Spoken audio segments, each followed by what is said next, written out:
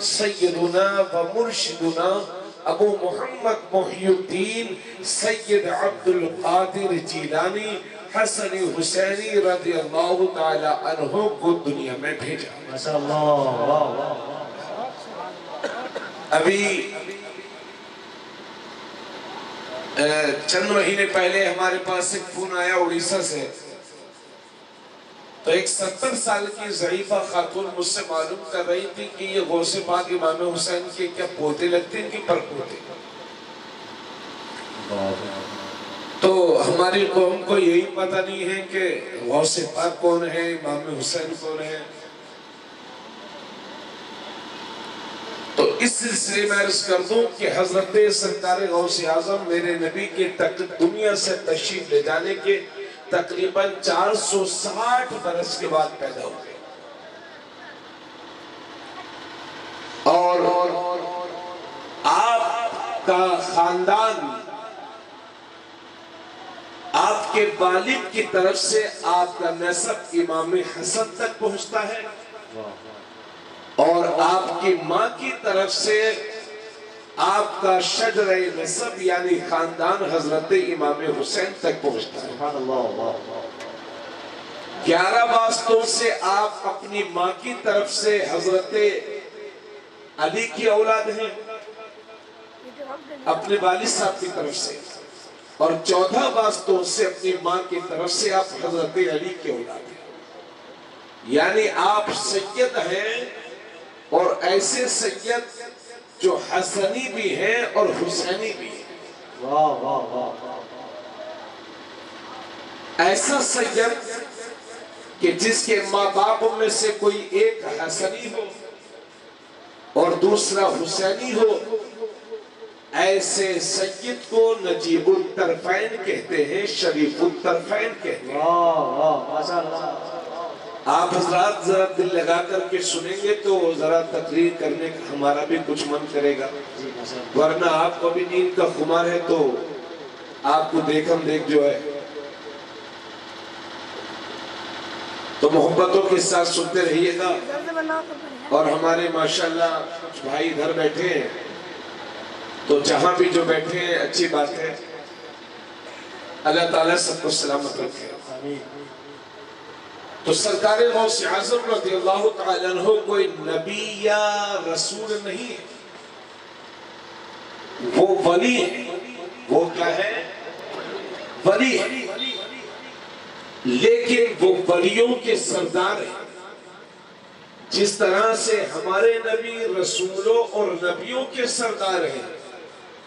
اسی طرح سے سرکار غوث اعظم رضی اللہ تعالیٰ عنہ ولیوں کے سردار. جب نبی کریم صلی اللہ علیہ وسلم تھوڑی سی کو اور بڑھا دیجئے، ہلکی سی آواز میں رکھا دیجئے. ہمارے اسٹیج والے حضرات تشریف رکھتے ہیں، ذرا غور فرمائیں. ہمارے ایک صاحب لکھنؤ سے ہمارے دوست آج سے 4 سال پہلے بغداد شریف گئے ہوئے تھے. جب وہ واپس آئے تو میں نے ان کو مبارکبادی کا کال کیا، فون کیا، اور میں نے ان سے کہا کہ ماشاءاللہ آپ کو بغداد شریف کا سفر بہت بہت مبارک ہو. میں نے انہیں مبارکبادی پیش کی. اس کے بعد میں نے ان سے پوچھا کہ بھائی صاحب 11ویں شریف کے موقع پر جب آپ بغداد شریف گئے تھے تو کتنے لوگ رہے ہوں گے بغداد شریف میں؟ تو کہا حضرت بہت لوگ تھے. میں نے کہا کچھ اندازہ؟ بولے نہیں میں حضرت گن تو نہیں پایا لیکن لوگ بہت تھے. تو میں نے کہا چلیے اتنا ہی بتا دیجئے کہ لوگ تو بہت تھے، لیکن اس تعداد میں ان لوگوں میں جو 11ویں شریف کے موقع پر بغداد شریف گئے تھے، سب سے زیادہ تعداد کس ملک کے لوگوں کی تھی؟ تو انہوں نے پلٹ کے مجھے جواب دیا کہ مولانا صاحب اس میں کوئی ڈاؤٹ نہیں ہے، کوئی شک نہیں ہے کہ 11ویں شریف کے موقع پر بغداد شریف میں جو زیادہ تعداد تھی وہ ہندوستان اور پاکستان کے سنی مسلمانوں کی تھی. واہ، نعرہ تکبیر، نعرہ